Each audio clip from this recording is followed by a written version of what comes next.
रिश्तों की डोर,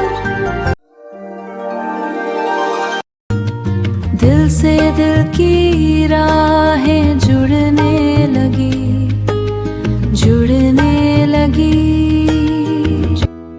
बेटा चलो पहले खाना खा लो। नहीं माँ, मुझे खाना नहीं खाना। लेकिन बेटा सुबह से तुमने ठीक से कुछ नहीं खाया है। माँ, मेरा रिश्ता मेरी मर्जी पूछे बिना तय करने की कोशिश की जा रही है और किसी ने मुझसे एक बार भी नहीं पूछा कि मैं क्या चाहता हूँ। बेटा तुम्हारी नाराजगी अपनी जगह सही है, लेकिन नहीं माँ, मुझसे पूछे बिना मेरा रिश्ता क्यों देखा गया? मुझे अभी शादी नहीं करनी है। मुझे पहले अपनी मेडिकल की पढ़ाई पूरी करनी है। मैं अभी शादी के बारे में सोच भी नहीं सकता। बेटा मैं तुम्हारी बात समझती हूँ, लेकिन एक बात मेरी भी सुन लो। तुम्हारी दादी जी हाँ? बहुत मुश्किल से धीर और आर्या की शादी के लिए मानी है। अगर अभी हम उनसे जाकर कह दें कि आर्यवीर शादी नहीं करना चाहता, तो कहीं ऐसा ना हो कि उनकी वजह से आर्या और धीर के रिश्ते में भी कोई परेशानी आ जाए। तो इसमें मैं क्या करूँ माँ? तुम खुद माँ जी से जाके कह दो कि तुम अभी शादी नहीं करना चाहते, पहले अपनी मेडिकल की पढ़ाई पूरी करना चाहते हो। माँ की बात सुनकर आर्यवीर खामोश हो गया। एक तरफ उसका प्यार था तो दूसरी तरफ अपने भाई धीर और आर्या के रिश्ते को बचाने की जिम्मेदारी। कुछ दिनों बाद जब धीर और आर्या की शादी हो जाएगी तब बाद में देखेंगे। लेकिन माँ मैं झूठ क्यों बोलूँ? झूठ? हाँ माँ। तो मैं दादी से ये कह दूं कि अभी शादी नहीं करनी, बाद में देखेंगे। लेकिन सच तो ये है कि मुझे काव्या से शादी करनी ही नहीं है, ना अभी ना बाद में।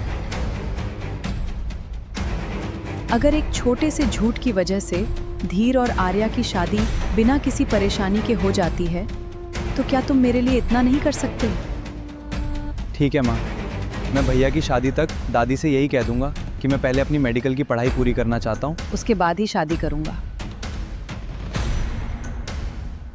लेकिन माँ एक बात याद रखिए, मैं काव्या से कभी शादी नहीं करूंगा, चाहे कुछ भी हो जाए।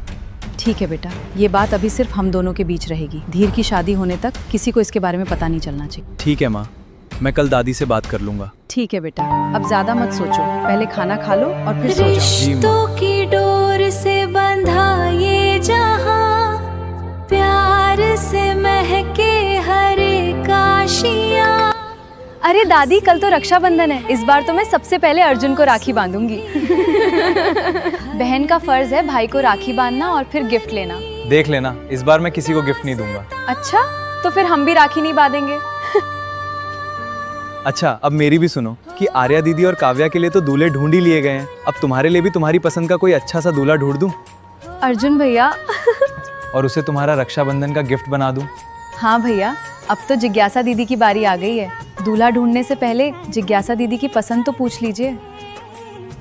मैं अभी बगीचे में से आता हूँ। लगता है शर्मा गई। रिश्तों की डोर, रिश्तों की। क्या हुआ, इतनी घबराई हुई क्यों है? पता नहीं, इतने सारे लोगों को देख के थोड़ी घबराहट हो रही है। घबराइए मत, आपने मेहनत की है, बस खुद पे भरोसा रखिए। काश मुझे भी वही मिल जाता जिसे मेरा दिल पसंद करता है। काश मेरी जिंदगी में भी वो इंसान मेरा जीवन साथी बन पाता।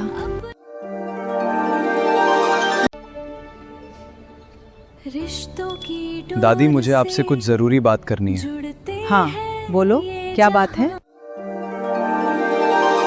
सारे गामा पाधानी सा, पाधानी सारे सानी धापा, तेरी याद सताए पिया तो से नैना। जिज्ञासा। हाँ दादी। बेटा आज एक कृष्ण जी का भजन सुनने का बड़ा मान कर रहा है। ठीक है दादी, अभी गाती हूँ। अच्युतम केशवम कृष्ण दामोदरम, राम नारायणम जानकी वल्लभ। दादी, कल जो काव्या के रिश्ते की बात हुई थी उसके बारे में मैं आपसे कुछ कहना चाहता हूँ। हाँ कहो। दादी, मैं अभी शादी नहीं करना चाहता। मैं पहले अपनी मेडिकल की पढ़ाई पूरी करना चाहता हूँ। मेरी पढ़ाई अभी बाकी है और मैं इस समय शादी की जिम्मेदारी उठाने के लिए तैयार नहीं हूँ। आर्यवीर, एक बात सच सच बताना। जी दादी। तुम इस रिश्ते के लिए सिर्फ इसलिए मना कर रहे हो क्योंकि तुम पहले अपनी मेडिकल की पढ़ाई पूरी करना चाहते हो, या फिर कोई लड़की है जिससे तुम शादी करना चाहते हो? नहीं दादी, ऐसी मेरी जिंदगी में कोई लड़की नहीं है। लेकिन इस तरह की बात इस घर में होनी भी नहीं चाहिए। होगा। अपनी पसंद से शादी करने की बात हमारे घर की परंपरा नहीं है। मुझे उम्मीद है कि तुम मेरी बात समझ रहे हो। जी दादी। दादी ने आर्यवीर को पहले ही आगाह कर दिया कि उनके घर में अपनी पसंद से शादी नहीं होती है। क्या आर्यवीर जिज्ञासा से शादी करेगा या फिर दादी के पसंद वाली लड़की को ही चुनेगा? जानने के लिए देखते रहिए रिश्तों की डोर।